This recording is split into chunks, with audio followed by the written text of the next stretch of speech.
Hello అండి, నమస్తే. నేను మీ కీర్తి. ఈరోజైతే నేను మీ ముందుకి ఓ హెల్దీ రెసిపీతో వచ్చేసానండి. ఇవైతే సజ్జ రొట్టెలు. మనం రైస్ మానేయాలి, వెయిట్ లాస్ కోసం చూసుకునేటప్పుడు ఈ రొట్టెలు కానీ చేసుకొని తింటే చాలా హెల్దీ అండి. సో ఇవి ఎలా తయారు చేయాలో ఒకసారి చూద్దాము. ఇందులో కర్రీస్ అయితే ఏమైనా మనం రైస్లోకి చేసుకున్నా కూడా ఈజీగా తినేసేయచ్చు. సో ముందుగా ఒక మందపాటి గిన్నె పెట్టుకొని ఇందులో ఒక గ్లాస్ వాటర్ వేసుకోవాలండి. ఇందులోనే మనం కాస్త ఉప్పు వేసుకొని నీళ్లు కాస్త తెరలేటప్పుడు 1.5 గ్లాస్ సజ్జపిండి ఒక గ్లాస్ వాటర్కి సరిపోతుంది. ఫస్ట్ ఒక గ్లాస్ సజ్జపిండి అయితే వేసుకొని మంట అయితే పిండి వేసేటప్పుడు లోలో పెట్టేసుకొని తర్వాత ఈ పిండి అంతా కూడా వేసి ఈ విధంగా అంతా కలిసేలాగా కలుపుకోవాలండి. ఫైనల్గా పిండి అంతా కలిసిన తర్వాత స్టవ్ ఆఫ్ చేసుకొని మనము ఈ పిండిని అయితే మూత పెట్టేసి పక్కన పెట్టేసుకోవాలి. కాస్త చల్లారేంత వరకు, మన చేయి ఓర్చుకోదగ్గ వేడి వచ్చేంత వరకు చల్లారనిచ్చి తర్వాత ఈ పిండి అంతా కూడా ఒకసారి చేత్తో కలుపుకోవాలి. చేత్తో కలుపుకొని ఈ విధంగా పిండి ముద్దలాగా తయారు చేసుకోవాలి. తర్వాత మనము ఇందులో నుంచి ఒక పిండి ముద్ద అయితే తీసుకోవాలి. మనకు పిండి చేతికి అంటుకుంటూ ఉంటే వాటర్తో తడి చేసుకుంటే సరిపోతుందండి. మనము ఒక పిండి ముద్ద తీసుకొని పిండి మీద అయితే తప్పకుండా మూత పెట్టుకోవాలి. ఈ పిండి త్వరగా ఆరిపోతూ ఉంటుంది. తర్వాత కాస్త పొడిపిండి తీసుకొని ఈ పిండిని అయితే ఈ విధంగా మనము చేత్తోని తట్టేసుకుంటే సరిపోతుందండి.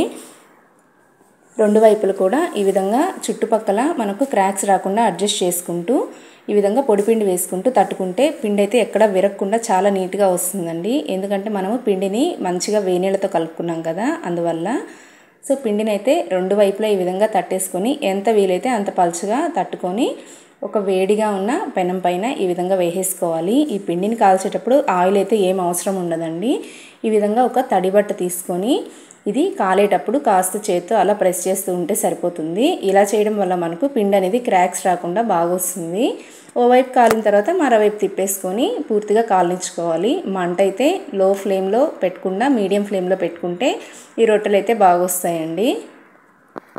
ఈ రొట్టె రెండు వైపులా కాలిన తర్వాత తీసి సర్వింగ్ బౌల్లో వేసి సర్వ్ చేసుకోవడమే. ఇది మార్నింగ్ బ్రేక్ఫాస్ట్లో అయినా తీసుకోవచ్చు, నైట్ డిన్నర్లో అయినా కూడా తీసుకోవచ్చు అండి. నేనైతే మీకోసం మరొక రొట్టెని కూడా తట్టి చూపించేస్తాను.